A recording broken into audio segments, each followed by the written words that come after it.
ልባ ገዳም ሰላዩ መነኩሴ የተገኙ ጳጳሱ ባንደበታቸው ቅባት እምነትን አስተዋወቁ።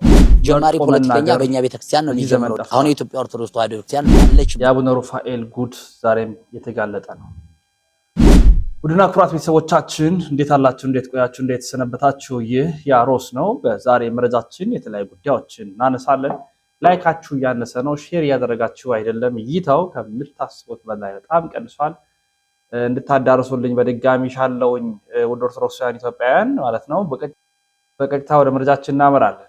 ከምንመለከታቸው መረጃዎቻችን መካከል መርጦ የሚለብስ መርጦ የሚጫማ በበዛበት ሀገር ላይ መርጦ የሚናገር እየጠፋ ነው። በተለይ በሃይማኖት አባት ምን መናገር እንዳለብን ምን ማለት እንዳለብን እያወቅን አይደለም። መርጠን መናገር አለብን ተብሏል። እሱን ደግሞ ከአባታችን ከመምህራችን ተከታትለን እንመለሳለን። ጀማሪ ፖለቲከኛ በእኛ ቤተክርስቲያን ነው የሚጀምረው። አሁን የኢትዮጵያ ኦርቶዶክስ ተዋሕዶ ቤተክርስቲያን ባለችበት ሁኔታ ላይ የቤተክርስቲያንን ጥቅም የሚያስቀድም አገልጋይ ከላይ እስከ ታች ያስፈልጋታል። የራሱን ጥቅም ያስቀድም ማለት ነው። ሌላው ደግሞ የቤተክርስቲያኒቷን ምስጢር የሚጠብቅ የቤተክርስቲያኒቷ ምስጢር የት ነው መነገር ያለበት ለማን ነው መነገር ያለበት ሚል መርጦ የሚናገር መርጦ የሚለብስ መርጦ የሚበላ ብዙ ሰው አለ። መርጦ የሚናገር ግን አሁን ዓለም ላይ እየጠፋ ስለሆነ የሚገባውን ነገር መናገር የቤተክርስቲያኒቷ ልልና ትናንት ባለበት ልክ አይደለም። ዛሬ ይሄ ጀማሪ ፖለቲከኛ በእኛ ቤተክርስቲያን ነው የሚጀምረው። ጀማሪ ዩቲዩበር፣ ጀማሪ ተናጋሪ፣ ጀማሪ መናፍቅ የኛን ቤተክርስቲያንና የኛን መምህራን ሰድቦ ነው እንግዲህ ተመልካች የሚያገኘው። እኒህን ሁሉ መጠበቅ የሚያስፈልገው የቤተክርስቲያኒቷን ጥቅም ስናስቀድም፣ የቤተክርስቲያኒቷን ልልና ስናከብር፣ የቤተክርስቲያኒቷን ምስጢር ለሚገባው ስንነግርና ስናከብር ያን ጊዜ ይሄ ጉባኤ ቤት የቤተክርስቲያኒቷን ችግር የሚፈታ የኛን ችግር የሚፈታ የአካባቢን ችግር የሚፈታ ይሆናልና ማሳያው መልካም ስለሆነ በዚህ አይነት አግባብ ብናገለግል ተስፋው ጥሩ ስለሆነ መልካም ነው እላለሁ። የቤተክርስቲያን ክብር የሚጠብቅ የሚያስጠብቅ የሚያስከብር መገኘት አለበት። ያቱም ጀማሪም ዩቲዩበር፣ ጀማሪም ፖለቲከኛ፣ ጀማሪም ነብይ ነኝ ሐዋርያ ነኝ የሚለው ሁሉ የኢትዮጵያ ኦርቶዶክስ ተዋሕዶ ቤተክርስቲያን ላይ ነው አፉን የሚከፍተው። ቤተክርስቲያን ነው የሚናገረው። ለመናገር የሚዳዳው ቤተክርስቲያን ነው። እዚያ መግዛት አለበት፣ እርምት መስጠት አለበትና ከዛ አንፃር ነው አባታችን ያወሩት። ሌላው ሊቀ ሊቃውንት ስምዐኮነ መላክ ክህነት ፕሮፌሽን አይደለም ብለዋል። እንዴት አሉ? ከሳቸው እና ክህነት ፕሮፌሽን አይደለም። በማያስፈልግ መልኩ አታዘምኑት። መንፈሳዊ ነው። ሐዋርያት የክርስቶስን ልብ ወረሱ፣ እኛ ደግሞ የሐዋርያትን እንወርሳለን ማለት ነው። ስትረከቡ ልክ ጌታ ሲመጣ እንዲረከባችሁ እንደ አባቶቻችን ልባም እንድትሆኑ እግዚአብሔር ይርዳችሁ። የተማረ መናፍቅ በነበረበት ስፍራ ላይ እና ዘመን ላይ የተማረ ሊቅ መገኘቱ ቤተክርስቲያኒቱን በዚያ ዘመን ላይ ተሻጋሪ እንድትሆን ያደርጋታል። እንደ ሰውኛው እስካሁን የመኖር እድሏ ይነፈጋት ነበር። ምናልባት ደሞዝ ላይቆረጥላችሁ ይችላል። ምእመናን ሁሉ ግን የእናንተ ናቸው። እንደ ቤተ እስራኤል ሐዲስ ኪዳንን ሳትነጥል እንደ ቤተ አሕዛብ ደግሞ ብሉይ ኪዳን የሌላት ሳትሆን እጅግ በጣም ሸንጋይ ወደሆነ ዓለም እየጠላ የፍቅር ቋንቋ ወደሚናገር ዓለም እንድትሰማሩ ዛሬ እግዚአብሔር ፈቃዱ። ይህን ንዕድ የሆነው ክቡር የሆነው ታላቁ ክህነት ከጌታችንና ከአምላካችን ከመድኃኒታችን ከኢየሱስ ክርስቶስ አባቶቻችን ካህናት የተቀበሉት ታላቁ ክህነት መጠበቅ አለበት። ፕሮፌሽን አይደለም፣ የሆነ የሥራ መስክ ሙያ አይደለም። ይሄ መጠበቅ እንዳለበት ነው የተነሳው። ግን በጵጵስና ደረጃ ያሉት አባቶች ግን ያልተጠበቁ ነገሮችን ሲያደርጉ ደግሞ እናያለን። እንደምናስታውሰው እንግዲህ ጳጳስ ከፍተኛው የቤተክርስቲያን ራስ ነው፣ የቅዱስ ሲኖዶስ አባል ነው። ነገር ግን ከጳጳስ ደግሞ ወይም ከአንድ ሊቀ ጳጳስ የማይጠበቁ ነገሮችን ስንመለከት ነበር። ደግሞ ደጋግሞ የሚሰማባቸው የጋምቤላ ሀገረ ስብከት የሆኑት አቡነ ሩፋኤል ናቸው። አሁንም ሌላ ጉድ ወጣባቸው። ንካት ያላችሁ ሰዎች በውስጥ እንደተላከልኝ ከሆነ ብፁዕ አቡነ ሩፋኤል አሁንም ተቃውሞ እየተነሳባቸው ነው። ይህ የምትመለከቱት ቪዲዮ 17 ዓመት ወይም ከዛ በላይ በመሩባት በጋምቤላ ሀገረ ስብከት እጅግ በጣም ብዙ ነገር ተፈጥሮብናል፣ ከዚህ በኋላ መታገስ አንችልም በማለት የሰኔ ሚካኤል ቀን ያላቸውን ተቃውሞ ገልጸዋል። ሙሉ ቪዲዮን ከፈለጋችሁ በቴሌግራም ላይ እለቅላችኋለሁ። በዚህ ሊንክ የገባችሁ መስማት መመልከት ትችላላችሁ። እንግዲህ በጋምቤላ ሀገረ ስብከት በሌሎች ሀገረ ስብከቶች ላይ ከፍተኛ የሆኑ ተቃውሞዎች ከዳር ዳር ከጫፍ ጫፍ የተሰሙባቸው ይገኛል። በጵጵስና ደረጃ ያሉትን ነው የነገርኳችሁ። ሌላው ከአቡነ ቶማስ ጋር የተገናኘ ከዚህ ከቅባት እምነት ጋር በተገናኘ ደግሞ ከአንደበታቸው ተቀባ ቢባል ምን ችግር አለው የሚል ቃል አውጥተዋል ጳጳሱ ማለት እናርብጣቸው። ከአንድ ሊቀ ጳጳስ የማይጠበቅ ድርጊት ነው ማሳያችሁ። ብፁዕ አቡነ ዘካርያስ ለብፁዕ አባታችን አቡነ ማቲያስ 2 ጊዜ ደብዳቤ ልከዋል። ምስራቅ ጎጃምን ከቅባት እምነት ተከታዮች ለመታደግ እንዲሁም ብፁዕ አቡነ ቶማስን የምስራቅ ጎጃም ሀገረ ስብከት ሊቀ ጳጳስን የቅባት እምነቶች ዛሬ ላይ 15 ቤተክርስቲያን ይዘው 7 የቤተክርስቲያን አስተዳዳሪዎችን አባረው ከመቆየታቸው በፊት ብፁዕ አቡነ ዘካርያስ ኑ በአደባባይ ንዋቀስ ብለዋል ተናግረው ነበር። ብፁዕ አቡነ ቶማስ የተናገሩት እንስማ። ስንል የቅባት እምነት ተከታዮች መሆናችን አይደለም እንዲያው ቀባው ከማለት ልቅስ ትልቁ ተገረፈ፣ ታሰረ፣ ተገፈፈ፣ ተቸነከረ፣ ተሰቀለ ማለቱ ይሄ ልቅ ዝቅ ያደርግም ወይ? ሆነ ዝቅም ያደርግ ከሆነ እስላሞች የከበዳቸው ይሄ ነው። የሚሞት አምላክ የለንም፣ አምላክ አይሞትም። ጌታ መድኃኒቴ ኢየሱስ ክርስቶስ ለኔ ሲል ተሰቅሏል፣ ለኔ ሲል ተዘብቶበታል፣ ተተፍቶበታል፣ ተሰቅሏል፣ ሞትን ድል አድርጎ ተነስቷል ብለህ የምታምን ባለማህተብ ክርስቲያን ይህን ማህተብ ያደረግ ሁሉ አየህ አይደል የምትባለውን ከአንድ ሊቀ ጳጳስ ተብሎ እንግዲህ ይሄ የሚወጣው ለዛ ነው። ብፁዕ አቡነ ዘካርያስ ኑ እንዋቀስ ብፁዕ አቡነ ቶማስ ብሎ ያለው እምቢ ቢሉት ብፁዕ አቡነ ማቲያስ ጋር 2 ጊዜ ደብዳቤ ያስገቡት። ቤተ ክርስቲያን አደጋ ላይ ነች። በዚህ መስቀል የምታምን በጌታ በመድኃኒታችን በኢየሱስ ክርስቶስ አምላክነት የምታምኑ በሙሉ ሼር፣ ኮፒ ሊንክ፣ ሪፖስት እያደረጋችሁ ለቅዱስ ሲኖዶስ ለአባቶቻችን አድርሱ። ሊቃውንት ጉባኤ እኚህን አባት ሊመረምራቸው ይገባል። በእውነት እንግዲህ ከእስልምና ጋርም የሚለየን አሉ ጳጳሱ እንዳደመጣችሁት። እንዴት ይገረፋል፣ እንዴት ይሰቀላል፣ እንዴት እንደዚህ ይሆናል የሚለው ነው እነሱም እንዳይቀበሉ ያደረጋቸው። ይሄ ሁሉ ከሚሆን ግን ተቀባ ቢባል ምን ችግር አለው ብለዋል ሊቀ ጳጳሱ ብፁዕ አቡነ ቶማስ። እንግዲህ ብፁዕ አቡነ ቶማስን እናስታውሳቸዋል። ይሄ ከራሳቸው ጋር ደግሞ የቅባት እምነት አራማጅ እንዳትሉም ደግሞ ብለዋል። ግን ተቀባ ቢባል አይቀልም ወይ ብለው አውርተዋል። ይሄ ሁሉ ግን ምን አሉ አቡነ ዘካርያስ? ኑ እንወቃቀስ፣ ያስተምሮ ጉዳይ ካለ ኑና እንነጋገር ብለው አቡነ ዘካርያስ በቅርብ ተናግረዋል። መግለጫ ወጥቷል። አረጋ አባታችን ኑ እንነጋገር፣ እንደዚህ አይነት ነገር መበራከት የለበትም ተብሎ ደግሞ አንድ ቪዲዮ ማሰምቻቸዋል። 6ኛ ዓመታቸውን ያከበሩ ነው። የቅባት እምነት ፓትርያርክ ማለት የቅባት እምነት አራማጆች ፓትርያርክ ሹመው ለካ 6 ዓመት ሞልቷቸዋል። እያንዳንዱ ነገር የቤተ ክርስቲያን ነው። ከቆቡ ጀምሮ መስቀሉ ምናምን ቅባት ናቸው። ፓትርያርክ አላቸው። ቤተ ክህነት ላይም ሰው አላቸው። ደግሞ ከጳጳሳት ወገንም አላቸው። እነዚህ ናቸው እንግዲህ በተለይ ዛ ጎጃም አካባቢ በጣም ከባድ። አቡነ ዘካርያስም ያንን እየተናገሩ ነገር ግን የአቡነ ቶማስ ንግግር በቀጥታ በጣም አስደንጋጭና አሳዛኝ። ተረጋግታችሁ መስማት ትችላላችሁ። ክርስቶስ የኢትዮጵያ ኦርቶዶክስ ተዋሕዶ ቤተክርስቲያን ክርስቶስ ኢየሱስን የምትገልጥበት በፍጹም ተዋህዶ ነው የምትለው። በፍጹም ተዋህዶ እንደውም በአስተምሮት እኮ ያለ መቀላቀል ያለ ህድረት አይደለም የምንለው። እንበለ ቦአዴ እንበለ ትድምርት ነው የምንለው። እንበለ ቱሳይ ነው የምንለው። በፍጹም ተዋህዶ ነው የምንለው። ነገር ግን ተዋህዶ የሚለውን ላለመቀበል ቅቡ ነው የተቀባ ነው ብንል ይሻላል። ምክንያቱም ወንድሞቻችን በእስልምና ያሉት ብለው ነው ጳጳስ የተናገሩት። በእስልምና ያሉት እኛን እንዲቀበሉ ተቀብቷል ክርስቶስ ብንል ይቀላል ነው ንግግሩ። እኚህ ማለት ከብፁዕ ቅዱስ አቡነ ማቲያስ ፓትርያርክ ከመንበረ ፓትርያርክ ዘውትር የማይጠፉት ወደ ሀገረ ስብከታቸው እንኳን ብዙ ጊዜ አልሄዱ ብፁዕ አቡነ ቶማስ ይሰኛል። እና በዚህ ደረጃ አለ። የረገና ጉዱ አላለቀም። ዋልድባ ገዳም ላይ ሰላዮች ነበሩ። ሰላይ የዋልድባ ሰላዮች እንካለን አስታውሳል። ገዳም ከመግባቱ በፊት ማሰልጠኛ ነው መጀመሪያ የገቡት። በዚህ ወቅት እርሶ ለስለላ እንደታጩ አያውቁም። በኋላም አላወቁም ነበር። በቃ እስከምሄድ ድረስ አላውቅም። እዛ ቦታ ሄድ ሲባል ነው ያወቅኩት። ማለት ስልጠና ተሰጠን፣ ስልጠና ተሰጥቶኛል። 2 ወር ያህል ስልጠና ተሰጥቶኛል። ሌሎች ጓደኞችም ነበሩ። ወደ 14 ታጋዮች ነበር እና በተናጠል ይህን ነው የምንሰነጥለው። ያው 2 ወር ያህል ስልጠና እንደተሰጠኝ አውቃለሁ። አጠቃላይ የመረጃ ወይ የስለላ ጀነራል የሆነ ስራ እንዳለ ስልጠና ተሰጥቶናል።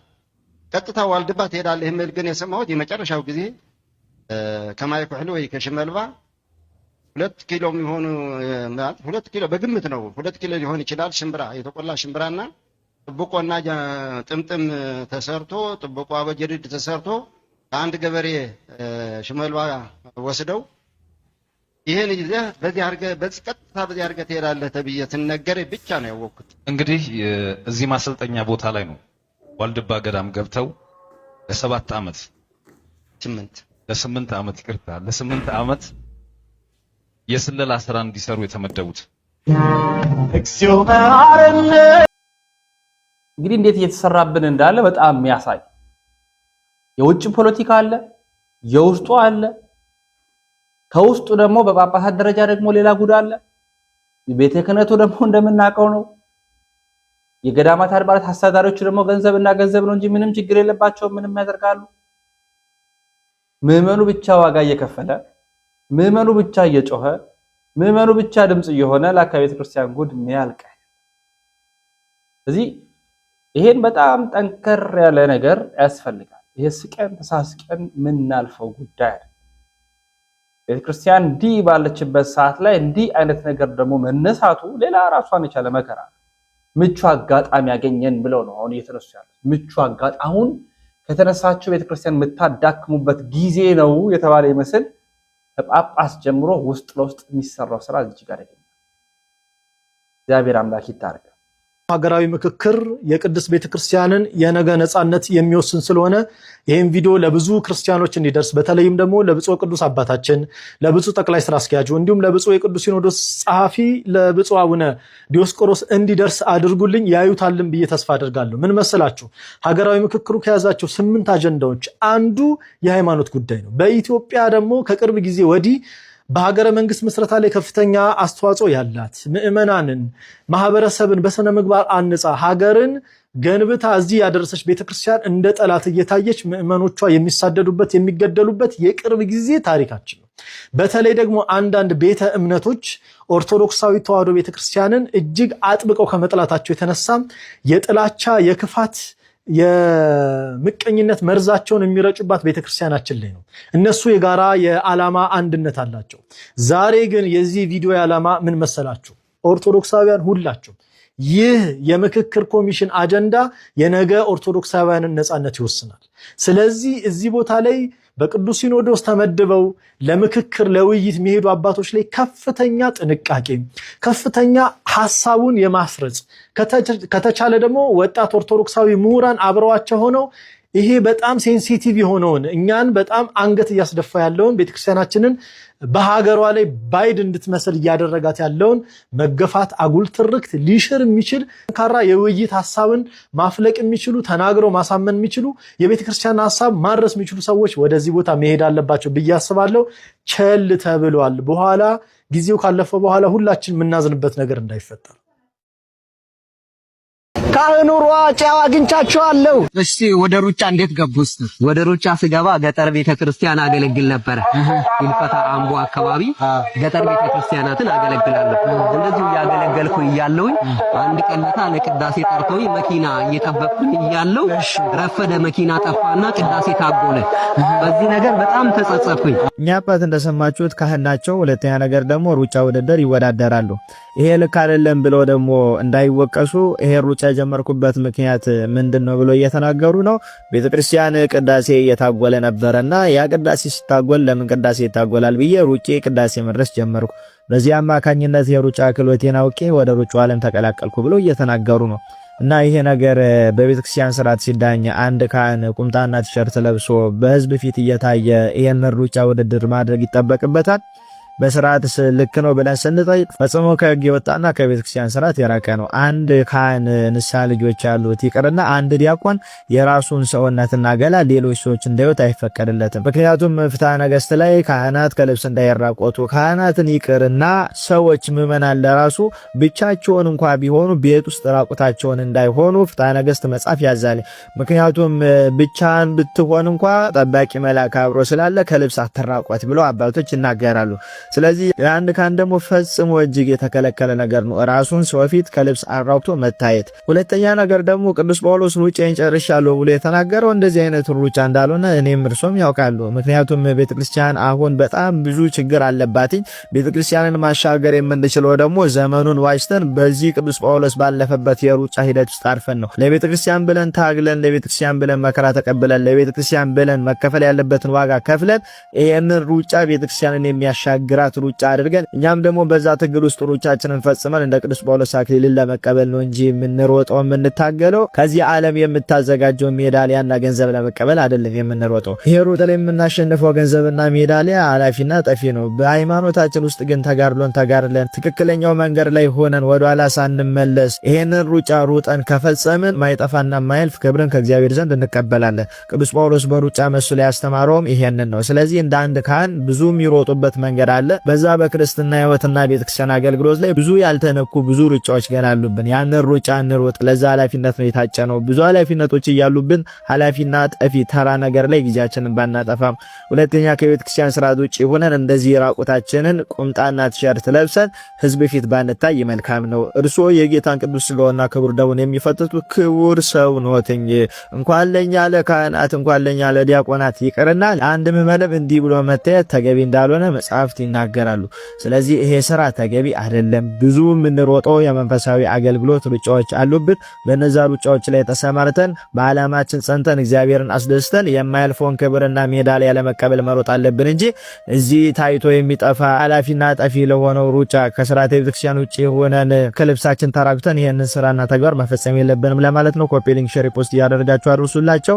ይቆያል። የኦሮሚያ ኦርቶዶክሳውያን ኤምባሲ ሲፈተሽ ድብቁ የዲዮስቆሪዎስ ሴራ ማጠንቱ ከሚሸትበት ቅዳሴው ከሚሰማበትና መንፈሳዊ ሰላም ሊነግስበት ከሚገባው ቅድስት ቤተክርስቲያን እቅፍ ውስጥ ዛሬም የሚሰማው የለቅሶና የሐዘን ድምፅ አልበረደም። ይልቁንም ነገር ሁሉ ስልታዊ፣ ስውርና ረቂቅ መልክ እየያዘ መጥቷል። በአንድ በኩል ስውር ወጥመዶችን በመዘርጋት ነገረ ስሪታቸው በተግባር የሚያሳዩት የብፁዕ አቡነ ዲዮስቆሪዎስ ስልታዊ ሴራ፣ በሌላ በኩል ደግሞ የመንጋው መበተንና መገፋት እያዩ እንዳላዩ የሚያልፉት የብፁዕ አቡነ ሳዊሮስ መርህ አልባ ቸልተኝነትና ዳኝነት ተደምረው የኦሮሚያ ተወላጅ የሆኑ ንጹሐን ኦርቶዶክሳውያን ሕይወትና አገልግሎት ገደል ጫፍ ላይ ጥለውታል። ይህ በግልጽ እየታየ ያለው ማሳደድ ግን የጥቂት አገልጋዮችን መፈናቀል ብቻ ሳይሆን የቤተ ክርስቲያኒቱን መጻኢ ዕድል አደጋ ላይ የሚጥል ትልቅ ምስቅልቅል ይዞ እየመጣ የስልታዊ ሴራና ቸልተኝነት መጋጠሚያ የአቡነ ዲዮስቆሪዎስ አስተዳደር አካሄድና በስልጣን መዋቅር ውስጥ የሚሰነዘሩ ጥቃቶች አድሏዊነት የተላበሱ መሆናቸውን መካድ አይቻልም።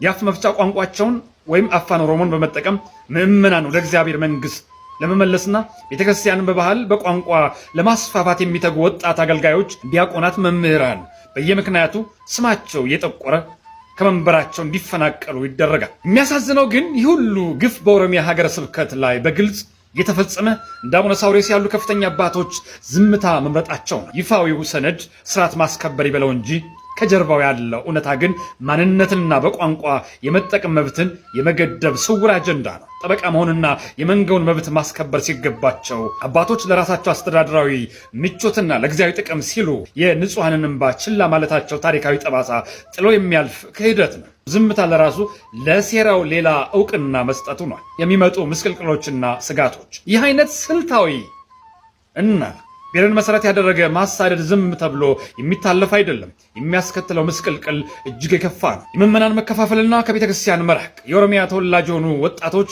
የገዛ እናት ቤተ ክርስቲያናቸው በማንነታቸው በቋንቋቸው ምክንያት ስታሳድዳቸው፣ ስታንገላታቸው ሲያዩ በመንፈሳዊ ሕይወታቸው ይደነግጣሉ። ይህን አካሄድ ምዕመናን ወደ ሌላ እምነት እንዲኮበልሉ ወይም ከናካቴው ከሃይማኖት እንዲርቁ በር ይከፍታል። የመዋቅር መፈራረስ፣ በታችኛው መዋቅር ላይ የሚሰሩ አገልጋዮች ማሳደድ ከላይ ካለው አመራሮች ጋር ያለውን ግንኙነት ሙሉ በሙሉ ያቋርጠዋል። ይህ ደግሞ በቤተ ክርስቲያኒቱ ውስጥ የማይታረቅ መዋቅራዊ መከፋፈልና ሁከትን ይፈጥራል። የሰላም መደፍረስ ሃይማኖት የማህበራዊ ሰላም መሰረት ነው። በአመራር ጥበብ ማጣትና ራስ ወዳድነት ምክንያት በምዕመናን መካከል የብሔር ጥርጣሬና ጥላቻ ከሰረጸ ውጤቱ ለሀገርም ጭምር የማይበጅ መጠፋፋት ነው። ቤተክርስቲያን የሁሉም ናት።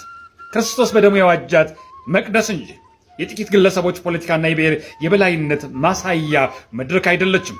በአባ ዲዮስቆሮስ ስልታዊ አድሎና በአቡነ ሳዊሮስ አሳፋሪ ቸልተኝነት እየተሰቃዩ ያሉ የኦሮሚያ ተወላጅ ኦርቶዶክሳውያን ጩኸትና እንባ ፍትህ ይሻል። የተወዳችሁ ድና ክብራት ቤተሰቦቻችን የዛሬ መረጃዎቻችን ይህን ይመስላሉ። በሌሎች መረጃዎች እንመለሳለን። እስከዚያው ድረስ ሰነባበት። ሰናይ ቆይታ